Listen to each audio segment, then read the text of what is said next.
Um,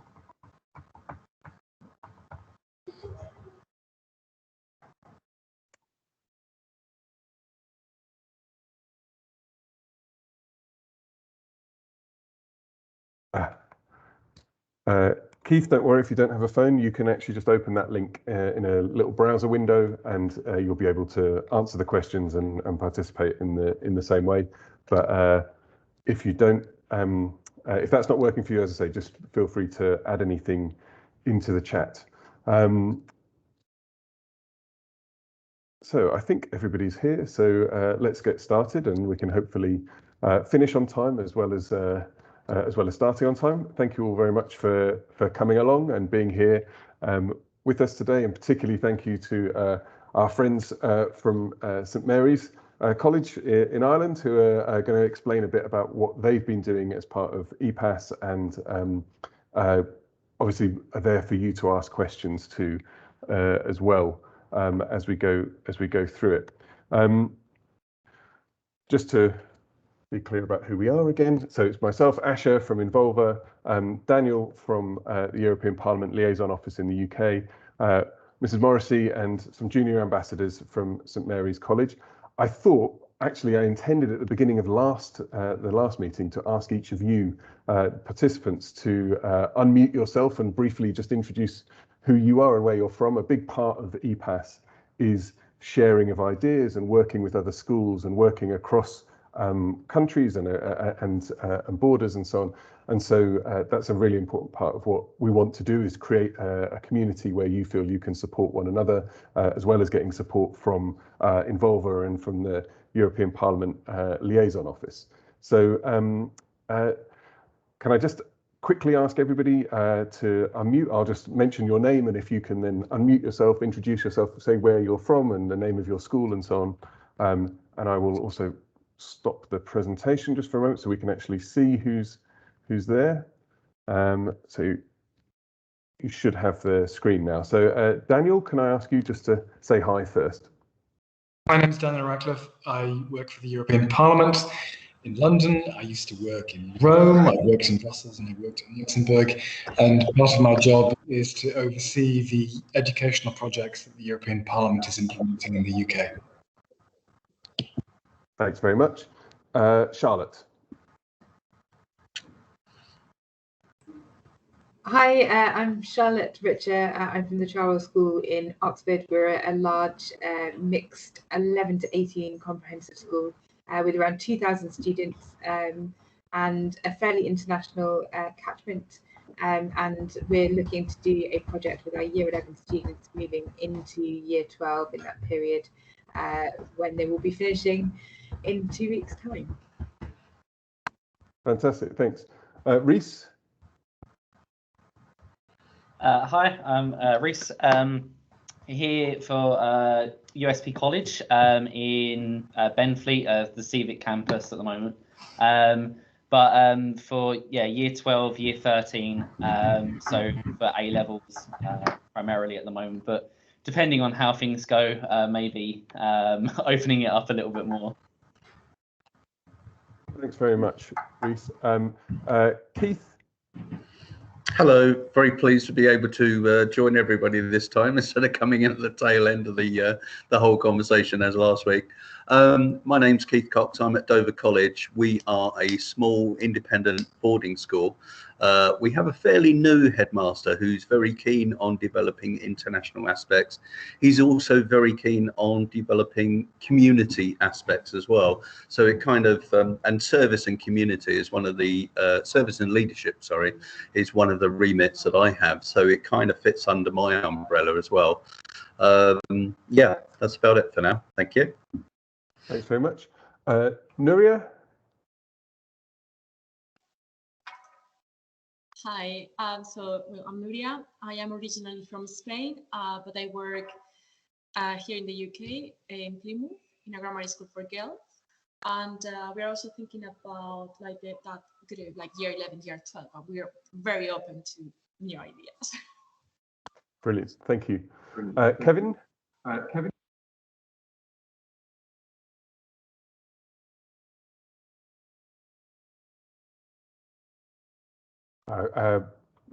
not getting anything from Kevin. So Kirsty, I think you're the last. Hi, I'm Kirsty. I'm from Felsted School. We are an independent boarding school based in Essex. Yeah, we have international students. I myself work on our international summer school as well, so quite a broad outlook. And yeah, we're just, again, probably year 11. We're looking to get them involved in this project. Fantastic. Thank you all very much. Well, the next thing we're going to do is hand over to the junior and senior ambassadors from St Mary's College. But just to sort of be clear about what we're trying to get through today, this session is very much about recruiting junior ambassadors. So we're going to hear from them about why they wanted to get involved, what they've got out of it. I want to make sure that all of you as the participants understand the role of junior ambassadors and are really clear about what it is that you need to do with them, how we can recruit them, and what kind of activities they might get involved with. This is the structure of the session, which I won't bother reading out to you. You understand all of that. And so I'm going to hand over now to the students and Mr. Morrissey from St Mary's College. So I will let them come onto your screen. There we go. So, hi guys. Hi. Hi. Hello. Hello. I'm Rosemary, and I'm going to introduce my students. We're only an EPAS school for about 2 years, and we started off part-time at lunchtime. And I'm going to get them to talk about that, and also the Model Council of the EU debating system, which I think is very important in to do with knowing about international relations, where people debate issues. So I'm going to let them talk first. And who wants to speak first? Yeah, off you go. Anybody? Yeah, okay, off you go, Neil. Okay, so a big part of our EPAS programme within the school was taking part in the EU Model Council debate. And we participated in this debate for the last 2 years. And each year the debate would have a motion that we had to discuss.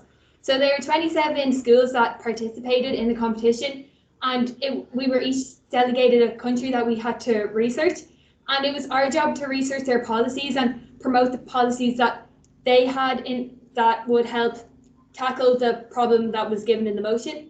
So last year we had to discuss the Paris Agreement, and we had to discuss if we think that our country that Europe should decide to reduce the carbon emissions by 50% or 55% by the year 2030. So we were Germany, so we had to research the type of economic and environmental policies that they had, because Germany was quite an ambitious country, which is what we learned, because obviously they're quite economically stable, and so they wanted.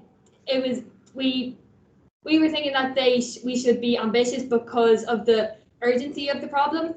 So and then after we said what we had to say, we had to discuss with the other countries in the competition. So this encouraged us to see both sides of every argument, because one country would suggest one policy while we might have thought that another policy would be better.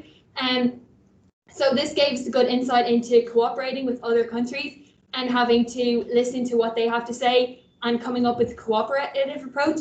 So it kind of gave us good insight into the workings of democracy and being able to work together and in order to provide a good solution for everyone. So like as Germany, we were kind of front runners in the policies, and we obviously had a big say. So our approach was to introduce a progressive tax so that the bigger, more powerful countries could help the smaller countries, because it kind of reinforced the main values of the EU, which was a cooperative approach and working together. And because ultimately, if you're tackling a problem like climate change, it is essentially what is going to work, because at the end of the day, a problem is only as strong as its weakest link. So if the bigger countries focus on the smaller ones, then that would help solve the problem. So that was one of the first things we did.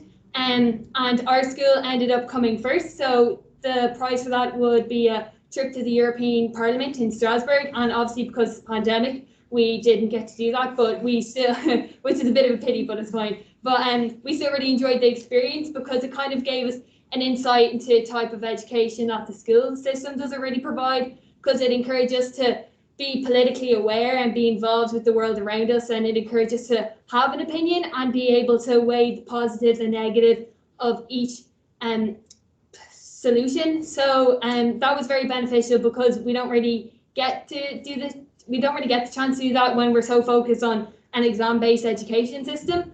And so then that is one of the really good things that our school has provided. Will I talk about the actual group then? Yeah, so basically about 3 years ago, we started the EPAS group with Miss Marcy, and we were some of the 4 first members.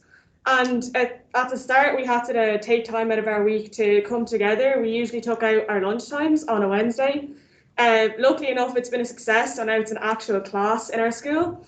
But first, for 3 years ago, we met once a week at lunchtime, and we would discuss about like the EU, because we were all really eager to learn about the EU because we don't get taught about it anywhere else. And we learned a lot very fast. And then once we knew a lot, we wanted to promote the EU in our school and educate everybody else.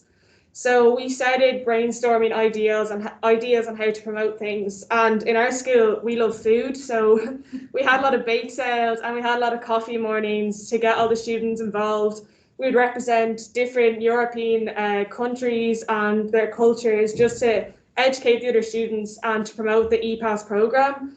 And I think we were fairly successful because now it's a class and our principal is really interested in the EPAS program. And I think he wants us to promote it even more now. And especially with the success of the debates, the school sees it as a much important thing than it used to be. We would get in contact with other schools and learn about how they promote their EPAS program. So we'd learn from each other and we'd communicate regularly. Yeah. Yeah, I'd say this. Yeah, similar to Ava, just it's a subject that allows you to look at like politics and current affairs, and as Niamh said, that's not offered in our education system. So it was just it was good to meet every Wednesday and just look at the European Union and their affairs and that kind of stuff. Yeah, so I suppose I'm a lot like Niamh in that the main attraction of EPAS for me was the EU Model Council debate. That's actually the reason that I joined the EPAS class. I would say if you're having any sort of difficulty with getting people to join the class, or you're worried that there won't be an attraction to the class, one thing is just to know who you're aiming for to bring in and how you're going to get them. So for me, obviously the EU Model Council, I was a debater and Miss Morrissey knew I was a debater, and that's why I was even approached to join the program in the first place. And it was a really alluring debate because it was unlike anything I'd ever done before, and it was only really made possible by the EPAS program and the structure of it.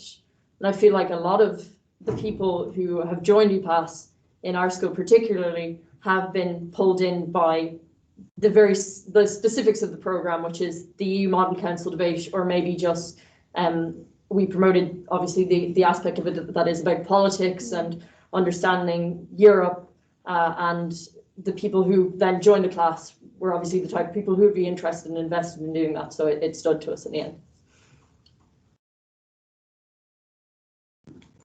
Okay, since then, can I just say that I try to work smarter, not harder, and I tend to collaborate with the school curriculum as well. You know, any time we have an event like a food event, we collaborate with home economics teachers and their students, and they will provide food and other people will invest time with that. Or if it's something to do with languages, a language quiz with the language teachers. And it actually works very well to collaborate with subjects. And any of the events that were, you know, whole school events particularly, worked well in collaboration with other teachers and other departments in the schools. Have you any questions? So thank you very much. That was fantastic. Really interesting to hear about those different things, and I particularly like the way you were saying about how you were recruited for different kinds of interests. Some of you, it was just a broad sort of politics. Some of you, it was an interest in debating or even an interest in food. And so looking at those kind of variety of different sort of methods to draw people in, and maybe at this stage, and I think particularly for the pilot project, targeting people that you know might be interested. And it's great to see the way that it's grown in your school. That you've gone from being a lunchtime club to something which is much more kind of embedded in the day-to-day curriculum. So do any of our guests have a question for anybody? Charlotte, go ahead.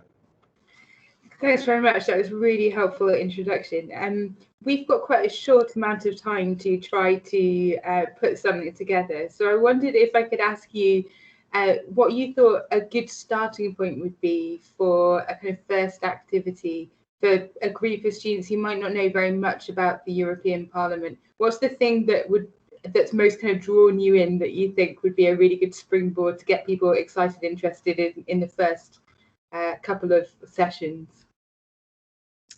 I'm not sure. Yeah, go ahead, Fiona. Yeah, so obviously, I think one thing in our school that we really focused on is that EPAS doesn't just have to be about, some students might find it difficult to dive right in and think, okay, I'm going to learn everything about the European Parliament. You might want to just start with some information on Europe. So even though it sounds sort of corny, something like just a bake sale, getting people to say, we're going to bake food from this country, or we're going to try this, or we're going to do that, that can actually really raise morale. Secondly, something that's really easy to do is to have a lunchtime debate. That's something that the debating club in our school does a lot.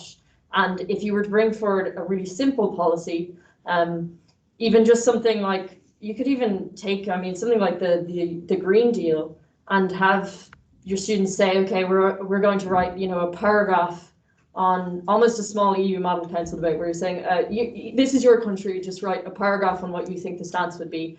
And getting that conversation started could be a really helpful, quick starting point. If there are loads of different nationalities in the school, we did a culture day last year and got students from certain classes to do stands on various countries, and a lot of younger students had to find fun facts about individual countries. Now, it wasn't necessarily European countries, it could be any country. If there's a girl from Brazil or someone from India or anywhere, and they would look up recipes or bring, eventually we had bring in your own food day. Now, we can't do that this year, but it was actually a we started off small with just a culture day, and it was facts about different countries, and we had an exhibition on it. They did stands, and then eventually became a bring your own food day for all the individual students from various nationalities or backgrounds to bring in food, and it was actually very successful. So something with food is actually always successful. I can honestly testify to that. Yeah, so cafe and cooking along with your debate. Yeah. Thank you. Does anybody else have a question for Rosemary and her students? Reece, go ahead. Yeah, so I just wanted to ask, so suggesting it to my politics class so far, and actually it's not so much not being able to get people, it's that I have everyone wanting to join on, which seems really good, but I'm also kind of worried that in terms of the structure, like what are they doing, and like, because it was also mentioned that sometimes they can break off into like 2 or 3 smaller groups. I wonder if you've ever done that, and how that works as well, because that's actually my main concern now, not actually smaller groups or small sizes, sorry.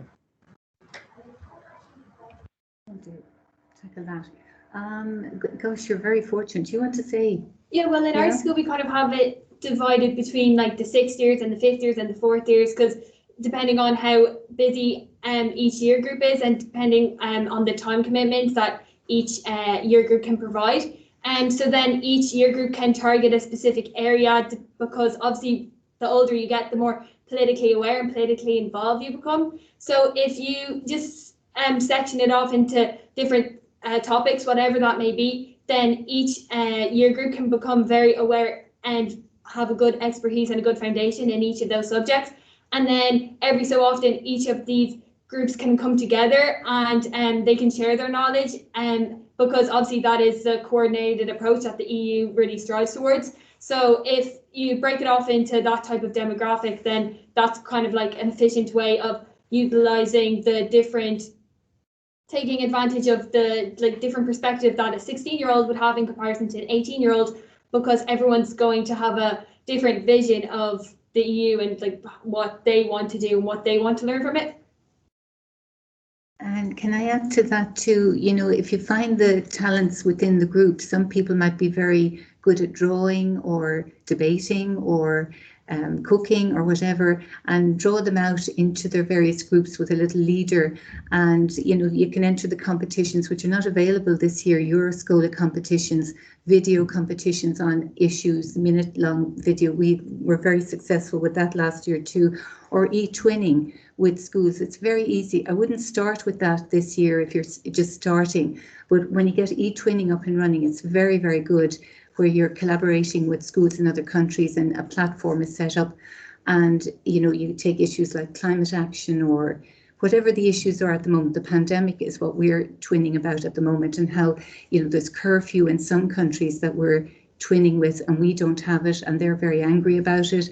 And it's actually very interesting to see it from other people's point of view and not be so isolated in your own country in this lockdown period. So there are loads of areas actually. Anybody want to add to that? No? There's so many various ways of doing it. You know, people who are good at drawing can do lovely stands and lovely creative things to do with, say, the Culture Day. We had beautiful stands where people did lovely things to do with the culture of France or the culture of Brazil or whatever, and they'd use their creativity that way. And you know, they're fun events, but they're all about learning about other countries and broadening your horizons, if you get my drift. Okay. Thank you for that. So just so I'm certain, the actual structure itself is very flexible in that they kind of design it themselves, the students. Okay, thank you. Yeah, absolutely. And we've just got an email yesterday or today from friends in Brussels who have the European Parliament Media Office, communications team in Brussels, with a whole raft of different activities that students can get involved with. Many of them are online at the moment as well. So I've just put that up on the website. There's links to all of those on there in the news section of epas.org.uk. So if you do have an overwhelming number of students, Reese, who are wanting to get involved, which is fantastic, then we can direct them to that. And then there may be other things, as I said, video competitions or discussions online with MEPs and so on that they can get involved with. In the session on Monday, we're also going to look at how we split up those teams of junior ambassadors into small teams and get them working on different things. And we'll have some which are kind of more overarching, looking at communication and making sure that everybody's staying on track and that we're tweeting about and posting about things that are going on, and others that are organising sort of one-off events. But something like a debate, for instance, you could end up with lots of groups within that, as the girls were saying, where they were given different countries to sort of prepare a debate position from. If you've got a lot of students that want to participate in that debate, you can have a small group of them organising it and then parcel off the other groups together and give them, you know, different member states and the UK and so on to represent and do their research on that. So I'm sure we can figure out ways to get more of your students involved, because that's what it's about, 100%. Are there any other questions before we move on to the next part of the session? I don't see anybody with their hands up. So Rosemary and girls, thank you very, very much. If you are able to stay around and join in for the rest of it, we're going to be trying to share some more ideas that people have of what's gone on. So if you want to jump onto the AHA slides and add in some of your ideas and some of your views, then you'll be very welcome to. But I understand you've stayed late already today, so I do appreciate that. If you do need to get off, then thank you all very much. It's really interesting to hear from you. Thank you. Thank you. Thank you. Thank you. Right, so yeah, thanks again. So what I would like to do now is to get in and try and hear from you about what kinds of things that have been going on in your schools or you've seen working in other schools. So on the AHA slides, has everybody managed to, I know Keith hasn't managed to get on there, but has everyone else managed to get in and can see what's going on their phone and able to contribute on their phone or on a separate browser window? So what I'm asking you, I'm going to ask you to share any examples that you have, things that you've seen that are working around these kind of topics, which are going to come up on the next couple of slides and will pop up on your phone. Add in any ideas that you have. If you can't get on AHA slides, then do just pop them into the chat on Teams. And then we'll delve into a few of those ideas a bit more and see about like what methods we can add to from what we've been told is working at some areas, what other ideas we've got.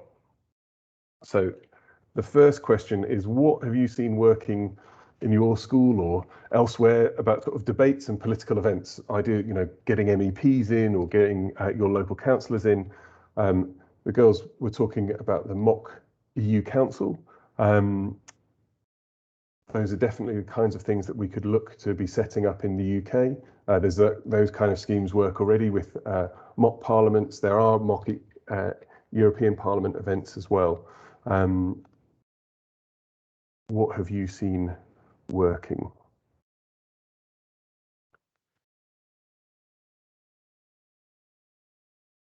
I'll just give you another 30 seconds to add in any more answers.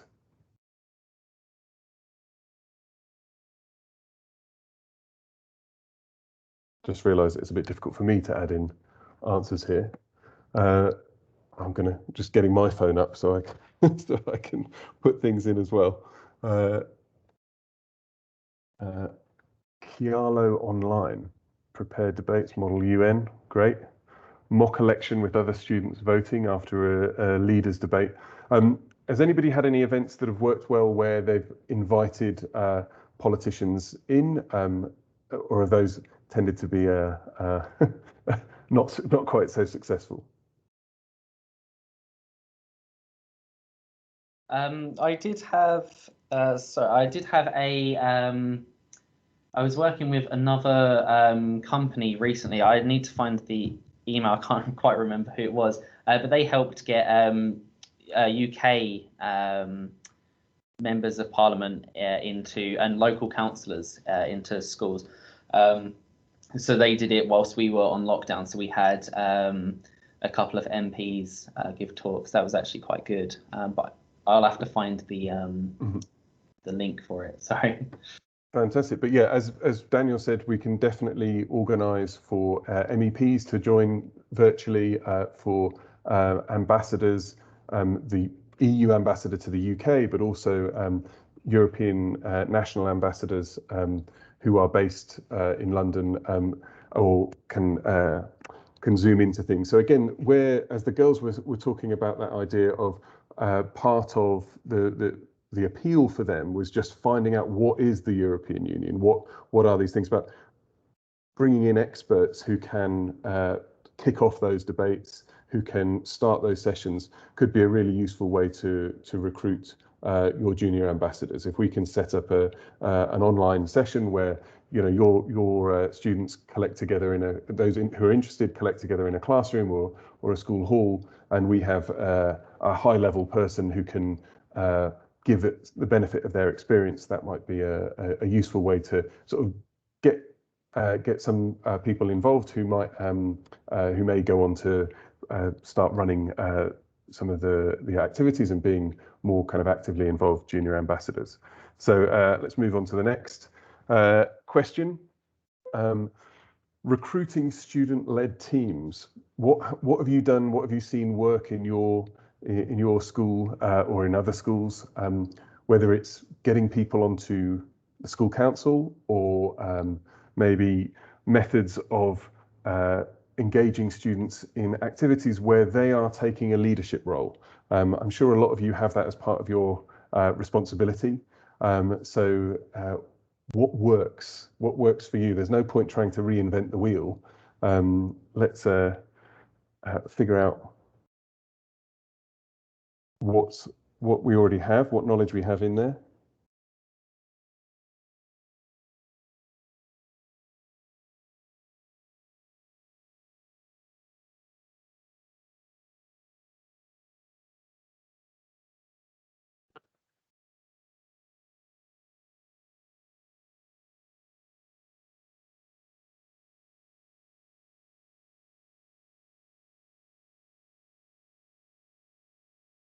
Can I just check that people are on the same sort of slide as me on on AHA slides?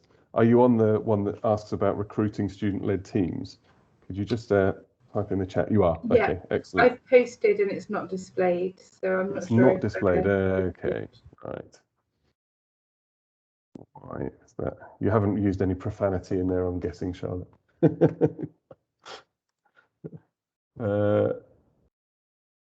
Why is that not showing up here? All right. Okay. Well, Charlotte, why don't you tell us what you posted? So I think one thing that I mean, I think similarly we tend not to have an issue with getting interest. What we find more tricky is getting sustained interest, and also in not being the same student signing up to multiple opportunities repeatedly. So one of the things that I think we've done that works quite well is sending letters or emails home to tell parents their child has been nominated for something, and kind of turning it into a reward, or at least a perceived reward element of that individual teacher kind of vote of confidence. Right. Yeah. I mean, I think that's that's going to be something, particularly with this very sort of compressed version, selecting students and trying to and seeing who you think would do a good job, but also, as you say, isn't already kind of overburdened with lots of stuff and involved in all kinds of similar things. So it may be that focusing on specific events, and as you know, we mentioned at St Mary's College the food stuff. Is something which maybe appeals to a slightly different cohort of students. There's the film element that we were mentioning in the last session about the Lux Prize. Again, that may be something which is of interest to people who are involved in media studies or those kind of subjects outside of politics and so on. Although obviously with a very strong kind of political link. So were there any other suggestions? As I say, this seems to not be appearing on my screen at the moment. Anything that anybody has put in there. So if you have put something in there, please do add it to the meeting chat, or just raise your hand and I'll unmute you and you can add in.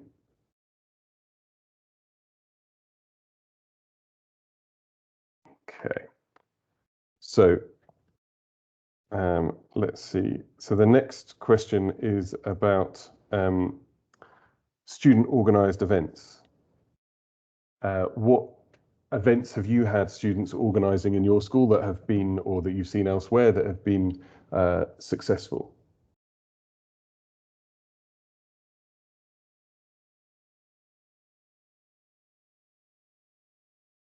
Community events with an international flavour, Keith says. Yeah, I think those kind of things, as was being expressed at St Mary's as well, about the kind of sharing of people's home cultures or family background cultures.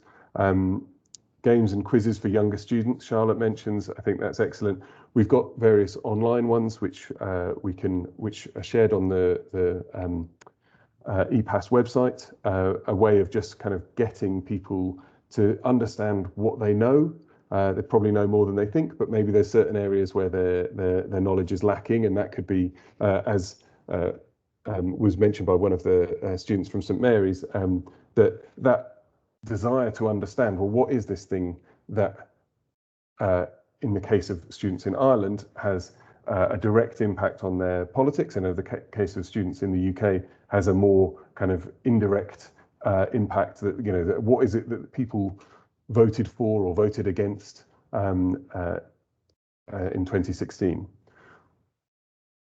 So, not had anybody submit anything on the AHA slides, but we've had a few things put in there from on the chat as well. So blog style posts on specialist areas of interest. We have a WordPress led by sixth formers. That's fantastic. That's actually something that the next question is going to be about, is about student-led social media and so on. As I said, a big part of EPAS is making sure that we are promoting what's going on. That's promoting your school, promoting the European Parliament, but also primarily promoting debate and discussion and cross-cultural kind of understanding between different schools. So linking up with schools in EU member states, linking up with other schools in the UK. And so one of the key ways to do that is by getting online, making sure that whatever you're doing is being shared through the school website, through Twitter or Instagram or whatever social media you use. And obviously that's something that will need to fit in line with your school policies. So we don't sort of mandate that there has to be anything in particular, because we know each of your schools and colleges will have different kind of different priorities, but also different policies in place to make sure that your students stay safe and so on. But it is something that we really strongly encourage, is as you're going through this, is making sure that you're documenting what you're doing, and that you're sharing it. And that can just be taking photos and posting them on Twitter. We'll also encourage you to make a video, or rather encourage your students to make a video of all the things that they've been up to. Any other ideas, any social media campaigns that your students have run or that you've seen students running which have been successful?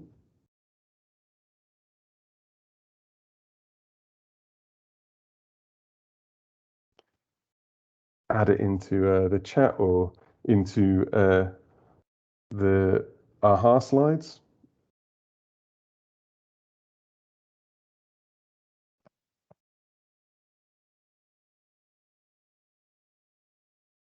St Mary's, did you run any social media campaigns yourself, or have you let Miss Morrissey run everything?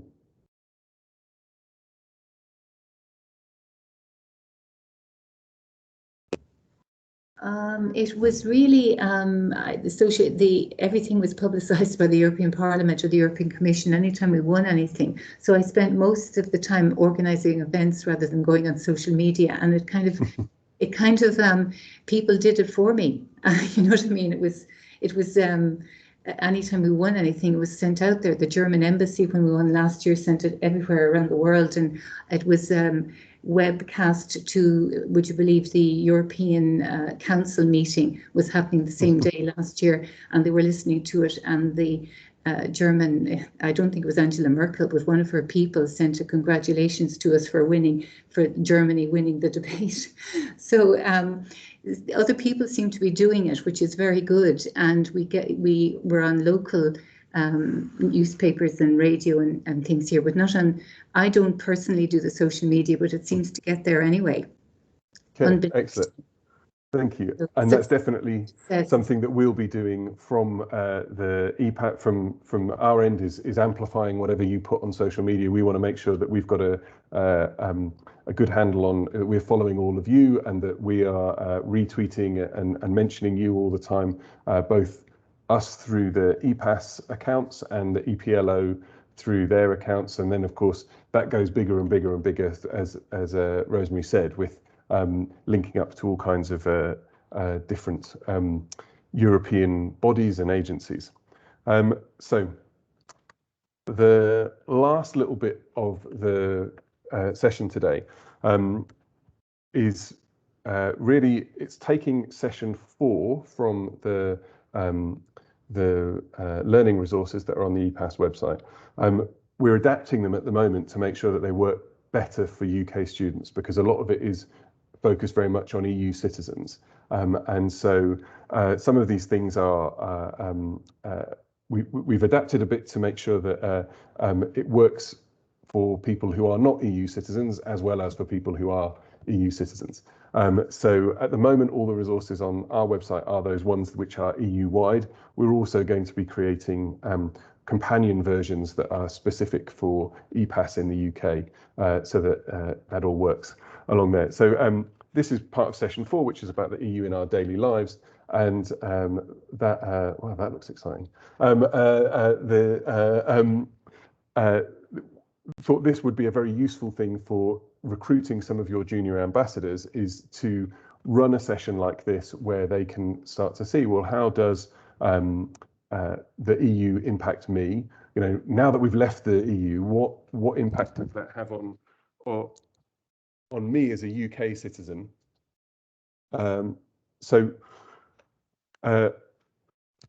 On our slides, part of the reason I did it on here was so that you guys could get involved with that. So this one, you don't have to write anything, but you do have now 10 seconds to choose 5 issues which are important to you, things which you think are of the utmost importance.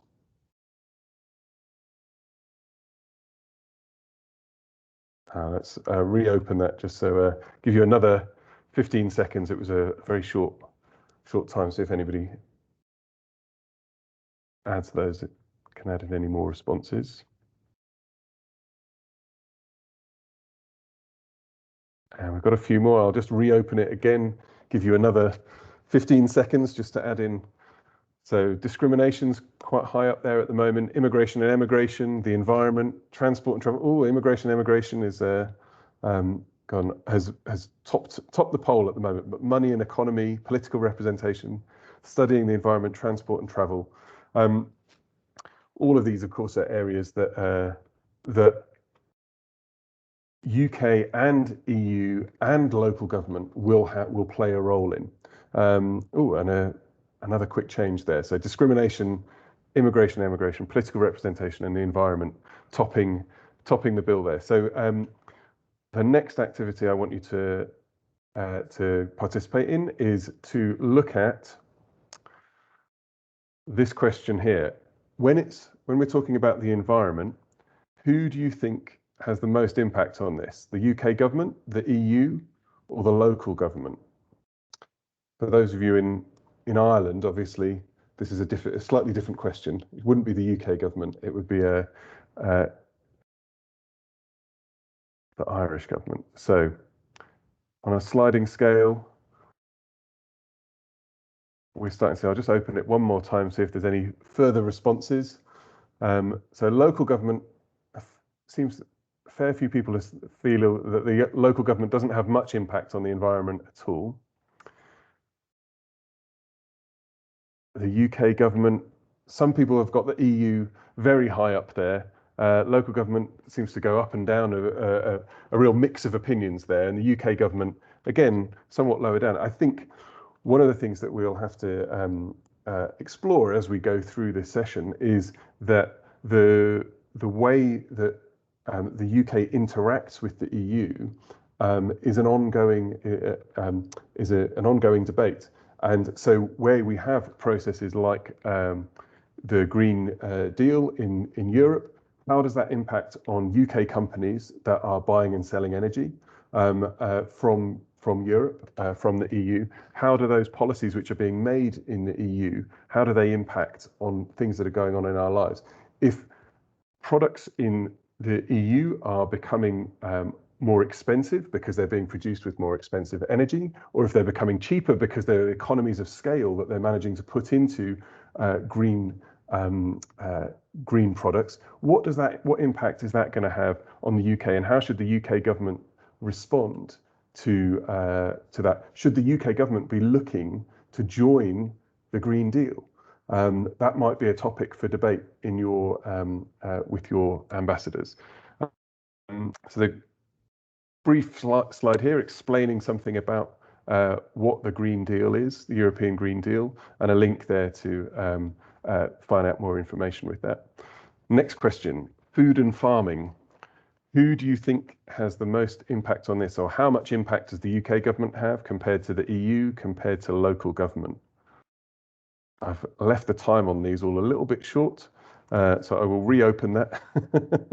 I didn't realise the default time seems to be 15 seconds, but it's a bit more complicated, the question, than that. Environmental sustainability, Keith says, is the UK government. Right, so food and farming, we've got local government fairly low, seems to say, and that is generally the case. Absolutely, local government doesn't have a huge impact on food standards and farming. The UK government now definitely is the key player in what goes on in UK farms. Although I guess thinking about local government, one thing we may band a little bit under local government is the devolved parliaments in Scotland, Wales, and Northern Ireland, who of course have a big impact on this. But a lot of food and farming policy is made in the EU, not for the UK, but if you are a UK producer selling into the EU, as many UK producers do, or if you are a UK consumer who's buying products made in the EU, those policies will have a huge impact on what goes on in your supermarkets, many of which are operate across the EU, and so their policies will remain the same. So even though the UK government doesn't feed into those policies directly, we need to be thinking about how can you as consumers, how can you be impacting on what the European Parliament is doing, what the European Commission is doing, because it is going to have an impact on the food that you're eating. Last question, discrimination. What do we think, who do we think has the biggest kind of impact on this?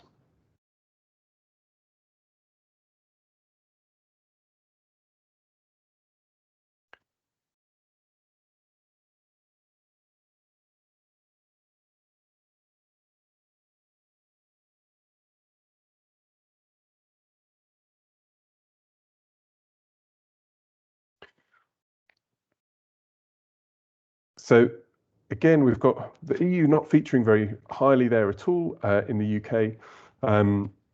But something that we do need to consider is that whilst the UK has left the European Union, it's still part of the Council of Europe, of which the European Union plays a very big role. It's still part of the European Convention of Human Rights, again, in which the European Union plays a very big role. So there is a lot of overlap in the way those laws work and the way in which human rights law, discrimination law operates across the two constituencies. And remember, of course, if your rights in the UK change and they're different to the rights in the EU, then there may be some differences in what you pay for products, in where people want to work, where people want to settle. So thank you very much for participating in that, guys. It was just a little example of the kind of one of the activities that is there on those learning resources on the website. That's actually written as a face-to-face activity with students moving around the classroom and being eliminated as they sort of change it. But we've created this online version and trying to make it more UK specific.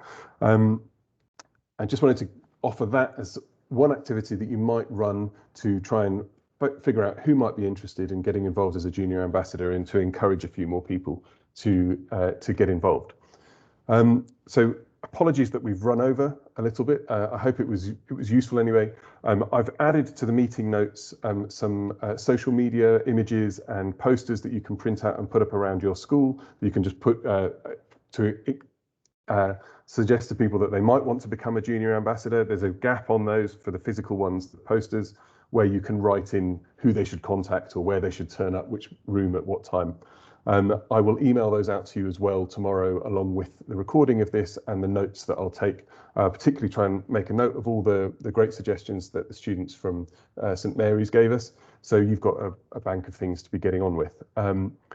Our next meeting, our next training session is going to be on Monday the 10th at 4 p.m. I'll again send out invitations for that tomorrow and information, and that's going to be looking at how do you actually, like, what are we actually going to do in those few weeks, and how do you share the evidence that you've been doing those things, and so you can gain accreditation at the end of it. Are there any questions before we finish? No? Great. Well, apologies again for running over a little bit, but I hope it was useful. And I will see you all on Monday, except for you guys in Ireland. Hope you have a good Friday and a good weekend, and I'll see you soon. Thank you again.